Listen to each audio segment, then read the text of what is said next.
Hi guys, I'm your IELTS teacher, Aubrey Carter, and in today's podcast episode, number 727, Jessica shares how you can be interesting during the speaking exam and how this affects your score. You don't want to sound like a robot or like a student. You cannot get that 7 you need if you're very boring without a variety of interesting intonation. So definitely check out this podcast so you can get insider tips on how to make sure you can get a 7 or higher on IELTS speaking. And go to allearsenglish.com/IELTS quiz to take our free 2-minute quiz. You'll get your estimated band score as well as free resources at your level so that you can stop wasting time with all of the information online. So go to allearsenglish.com/IELTS quiz. This is an IELTS Energy Podcast, episode 727, Examiner Tips for Spicing Up Your IELTS Speaking Answers. You are listening to the IELTS Energy Podcast from All Ears English. We believe in connection, not perfection, and we're here to show you how to get the score that you need on your next IELTS exam. Find out why our strategies are the most powerful in the IELTS world and get your free video masterclass at allearsenglish.com/INSIDER. Now, let's get to the show. Today, you'll get an insider look at what the IELTS examiner needs to hear on your speaking exam to give you higher scores than all the other students. Hey guys, welcome to IELTS Energy. I am hosting today. My name is Jessica Beck, and this is the second part of a series I started last week about an insider look at what the IELTS examiner wants. Let's get rid of the mystery. Guys, no more mystery here.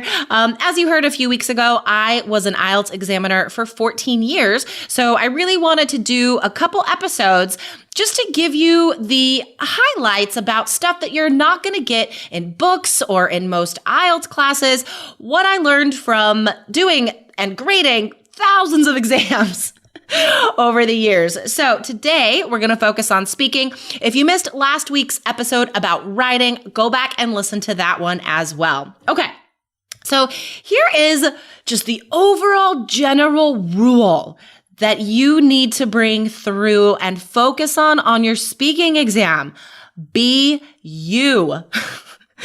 Don't be a student. Students get 6s, okay? Just across the board. Like I said last week, speaking and writing, 6 is just the baseline. Just so many 6s over the years. So that's not enough for most of you, right? How can you break beyond that? Well, being yourself is such a huge key. Don't give memorized answers, okay? Don't do this in your preparation. Don't look at IELTS questions and write down answers and then practice them over and over again. If you sound rehearsed and robotic on the exam, that won't get you a 7 or higher, okay? You do have to be spontaneous and natural, all right? Now, that isn't to say you shouldn't practice. Of course you should practice, okay? But try not to do the same questions over and over again. And if you do practice the same question, try and give a different answer. Try and find a new perspective on it, okay? We want to hear your real thoughts and your real personality on the exam. That is how you stand out from all the myriad of students that get 6s, okay? So one way we do this, standing out, being yourself, is with your ideas. So for example, okay, if the part 1 question is like, when do people exchange gifts in your culture? Don't just list the holidays, because you know what? That's what everyone else is going to do.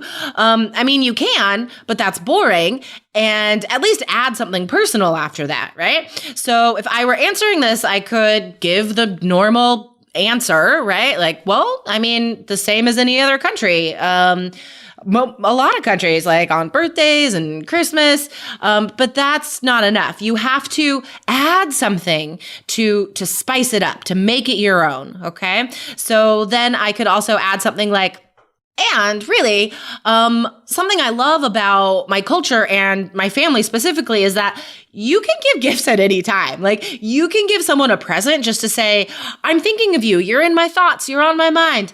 And my mom does that. My mom is the queen of gift giving. She sent me a package last week because she knew I was like feeling anxious just about life. And so she sent me a couple t-shirts from Amazon. You know, it really brightened up my day.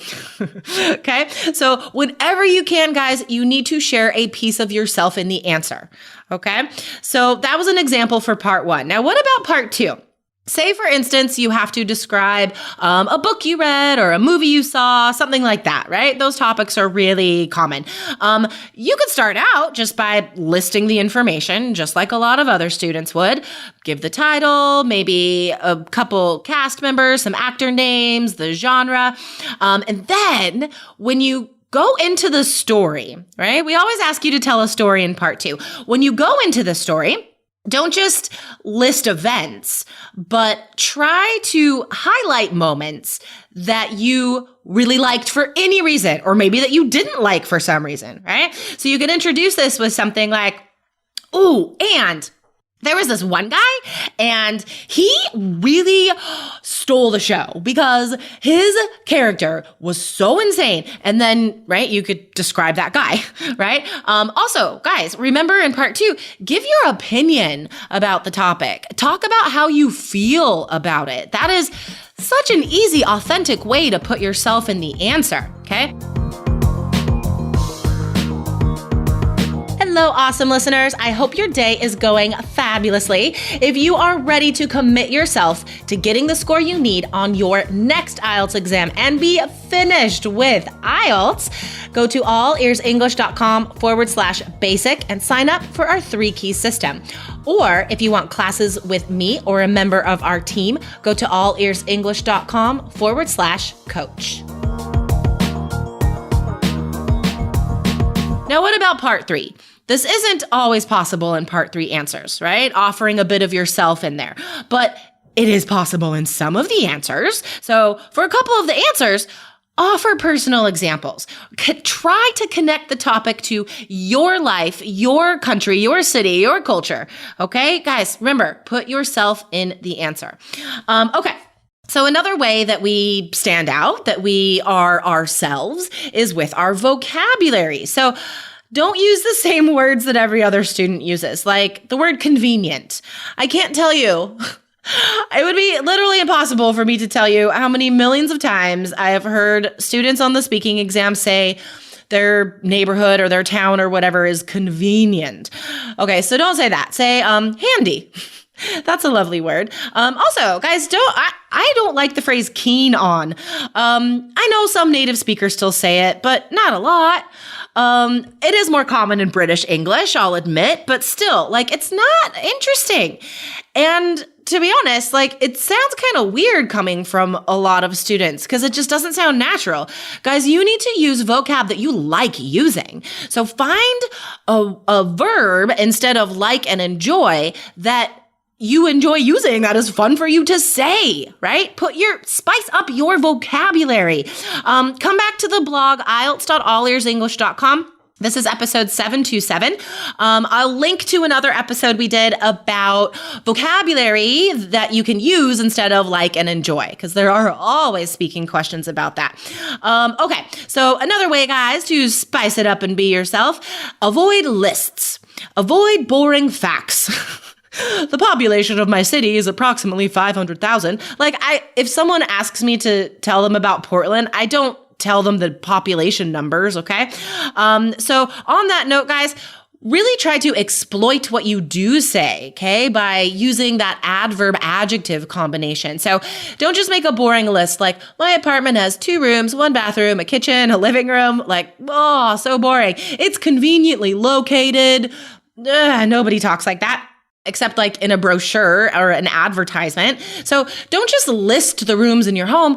Talk about what it looks like or how you feel in your home. Talk about the art on the walls, the photographs you have on the shelves, the books that are on the table. Don't just say it's conveniently located. Say, and you know what is amazing, especially since I work from home, there's a cafe a mere 2 blocks from my front door. Okay, like here it is again, right? Putting yourself in the answer. Okay. Now, pronunciation. You've heard us talk about pronunciation, right?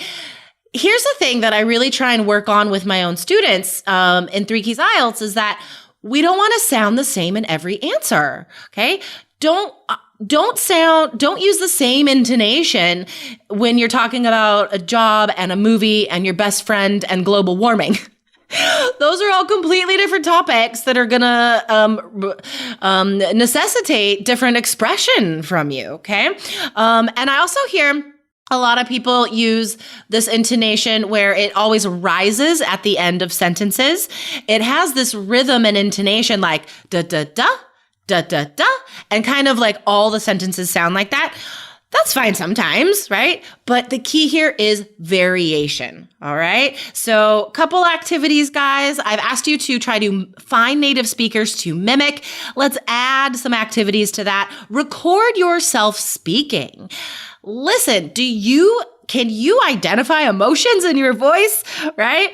And then work on that. Actually get a list of questions for the speaking exam and write down the emotions you might feel associated with each one. Frustration, boredom, excitement, love, right? Anything that comes to mind, write that down and really focus on emoting or expressing that emotion when you practice those answers, okay? All right, guys, I hope today's information has helped you. I would love to answer some of your questions. So go ahead and send me an email and we might do a future episode about your question. My email address is jessica@allearsenglish.com. I would love to hear some of your questions. And also, guys, if you're ready to become one of our students and get a complete look at all of the strategies you need that are guaranteed to raise your score, sign up with these links for 3 Keys IELTS because you also get a podcast listener bonus for waking up the speaking examiner, just like we're talking about today. So go to allearsenglish.com/basic or allearsenglish.com/coach. And that's where you get those Skype sessions as well. And remember, guys, if you are in 3 Keys IELTS, make sure to note this down in your calendar, June 8th at 10 a.m. Portland, Oregon time. That's PST. I am going to be live in our closed Facebook group to talk about writing flexibility and to answer some questions. So write that down, guys, and I will see you there. Okay, everyone, enjoy the rest of your week, and I'll see you tomorrow. Bye. Thanks so much for listening to the IELTS Energy Podcast from All Ears English. And if you want to get tips from Lindsay and Jessica every week on how to get a 7 on your next IELTS exam, be sure to subscribe to our podcast on your computer or on your smartphone. Thanks again and see you soon.